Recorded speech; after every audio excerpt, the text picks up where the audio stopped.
And my name is Anna Klinning. I'm head of communication for the city of Stockholm. And my name is Svante Odell. I'm chief of protocol and head of City Hall events during the Eurovision. Warm welcome. Jesper, would you like to start? Sure. Well, first of all, I would like to say a warm welcome to the city of Stockholm. I don't know if you've been here before, but I really hope that you're enjoying yourself. I would like to start with what we would like you to bring with you home from this event. And we, of course, would like you to have an unforgettable memory from the city of Stockholm and from the value from which we are founded on. We are an open city, we are a friendly city, and we are a true city of everyone, or for everyone, which is the vision that we are based on right now. And of course, we want you to come back to the city and enjoy it with your friends. So, Stockholm profiles itself like a music and also tech city, as in technology. How would the people visiting Eurovision notice that? Well, Stockholm is a true innovating city, and the Stockholmers are truly innovative. We have a lot of innovations that comes from Stockholm and Stockholmers that you use every day. For example, on your cell phone, you have this call button. It was invented in 1979 by a woman called Laila Orgren. She worked at the governmental-owned Televerket back in the 70s, and that call button revolutionized the phone industry, and now you can find innovation almost everywhere. Or it's like the basic foundation of the cell phone industry today. And this is also, we have Ericsson here in Stockholm. They're also one of the basic industries for the cell phone industry here in the world, actually. But we have developed from the 70s as well. Stockholm is home of many companies. You mentioned a few of them, of Spotify, but also from Skype. And we have successes like iSettle and also Minecraft. In fact, we have around 22,000 tech companies in Stockholm today, and we are one of the most successful cities when it comes to startup companies in tech. But we also have a lot of music export. We are actually per capita one of the largest music exporters in the world. You have heard about ABBA. Of course, everyone knows about ABBA. The one who haven't heard about it, I would like to meet them. We have modern successes like Avicii and also, of course, Max Martin. This is a part of the music industry that it's very important for us, but other creative industries is equally important as well. We are a city for film and for moving images as well.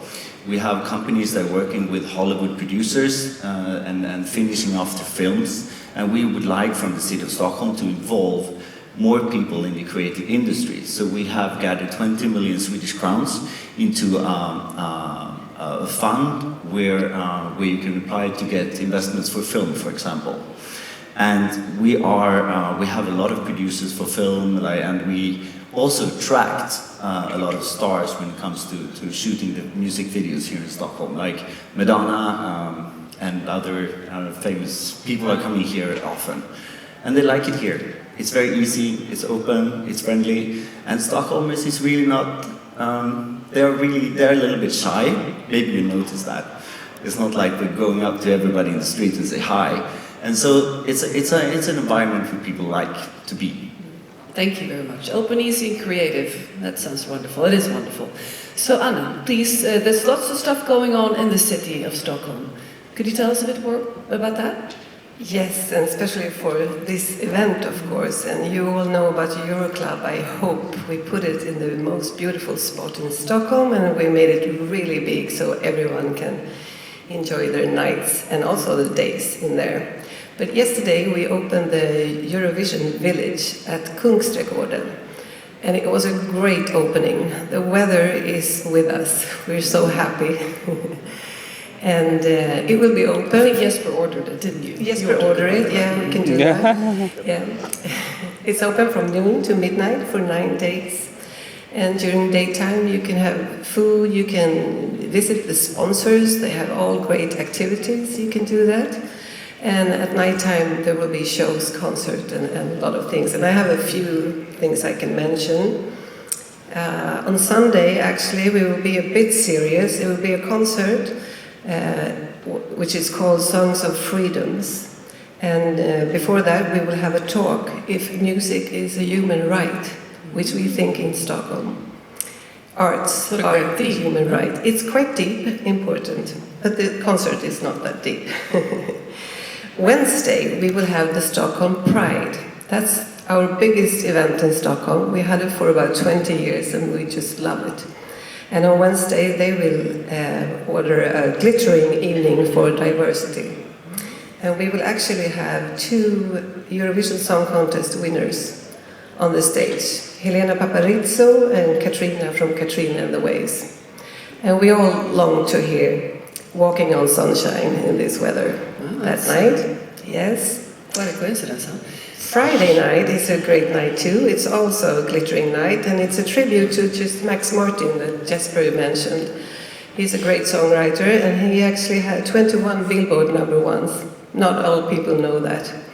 And on the final nights we will have the public viewings in Kungsträdgården. So lots of things happening. I'm going to be here, but I'll be missing stuff I hear. So Anna, if you were not in the heart of Stockholm, can you find Eurovision somewhere else in the city? Yes, we have a few things happening, and we call it Eurovision in your neighborhoods, and it's actually in the suburbs. And it will be like family activities. It's a lot of concerts, and it's Swedish fika, and it's samba football, samba soccer. And actually on the 14th we will have a Eurovision swim in the, what's it called? Simhall. Yeah, Where you swim. where you swim inside. Well, that's a great way of mixing sports and music. Yes. Oh, unexpected. But great, thank you. Sounds like you have a fantastic program. So Svante, you're Chief of Protocol in Stockholm. That's a quite extraordinary title, isn't it? What does that entail, and what is your role in all of this fantastic endeavor? I'm trying to figure that out. In this context, I'm responsible for a lot of things happening during the opening day on Sunday. And we start very, very early with a flag ceremony in front of the Royal Castle. So the flag ceremony, this is quite new. As I believe, Raising it's flags for all the nations participating. I'm sure there has been flags exposed from all the nations in other Eurovision capitals, but not in this manner that we will do Sunday morning. We will simultaneously have all the flags hoisted of 42 competing countries in a very prominent place. It's in front of the Euro Club, but it's also in front of the Royal Castle. And hoisting those flags is the Lifeguards, one of the world's oldest army regiments, founded actually in 1521. And there will be music, a very solemn activity, I would say, and will be music played by the Royal Swedish Army Band too. And there's a parade up to we'll be walking with the flags. Oh yes, there's... Can you tell us about the parade? Where does it start? The parade starts actually in the Eurovillage in Kungsträdgården, and they will move up to the Royal Castle, and they will all line up, these 42 soldiers, while the band is playing, and they carry each one a flag of every country, and they will line up in alphabetical order in Swedish. That's according to the protocol we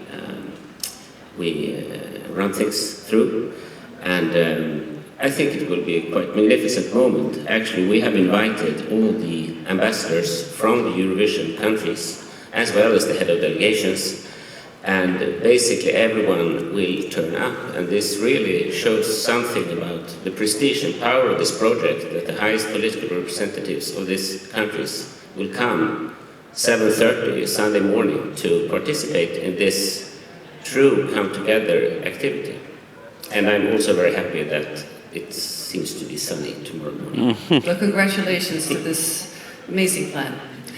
I'd like to open up for questions now from the audience. Would you like to ask these Stockholm representatives anything about the program or about the city? You're all happy? You're all happy? Anything you want to add up here? Any special welcoming thoughts? Maybe I'd like to ask you, Anna, if you were a visitor here for the first time, what would you like them to recommend to see? What is sort of your gem of Stockholm? Oh, I forgot to say something, and that is the city skyliner in the Eurovision village. It's a temporary skyliner, 81 meters, and it's easy to get up there. It takes only like 10 minutes, and you see probably the whole city. It's beautiful. So that's your recommendation. How about Jesper? Well, I would recommend you to go to tour to Djurgården, which is the island really close to the sea. I mean, Stockholm is based on 14 islands connected by 57 bridges, and you probably noticed that the water is everywhere. But we have a special island with a lot of museums. There were actually the world's first open-air museum called Skansen, and Gröna Lund and other museums. It has 10 million visitors each year, which is makes it almost equivalent to the Europe Disney. So it's a huge destination. It's a beautiful destination. You've got a lot of restaurants, cafes, and stuff to do out there. So you should really go to Djurgården. Thank you. Santa? Any favorite spots you want to share? I would go even further and leave the city center, actually. I'm not sure they have time, but if they stay longer, which they should, they can do that. Say City Hall. Yeah, I will. Opposite to the Euro Club, there are many boats going out in Archipelago. And if you have some few hours left, I would really recommend to go out there. It's the most beautiful piece of Sweden. And it's not only 14 islands up there, it's like 30,000 islands. It's magnificent. You really should visit. Or, if you cannot do that, as Jesper said, please come and visit our beautiful City Hall, where I work. It's also an iconic building and a true experience for all senses to come and visit. Wonderful. Warmly welcome. Thank you. I'm sure by now everybody wants to extend their stay. There's a question here. Hi, Ellie from ESC Insight. Just wanted to ask how the City of Stockholm's been able to help the EBU and SVT provide a really great value for money contest. Would like to answer that? Jesper? It's a tricky question.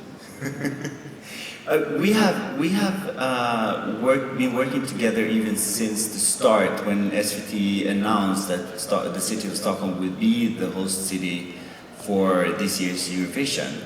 And we have really worked closely together to use our assets in the best way possible. To fulfill the needs and the vision for SVT and the needs and the vision for the city to provide an astonishing event. Because we want you to feel welcome, and we want you to feel amazed when you get here.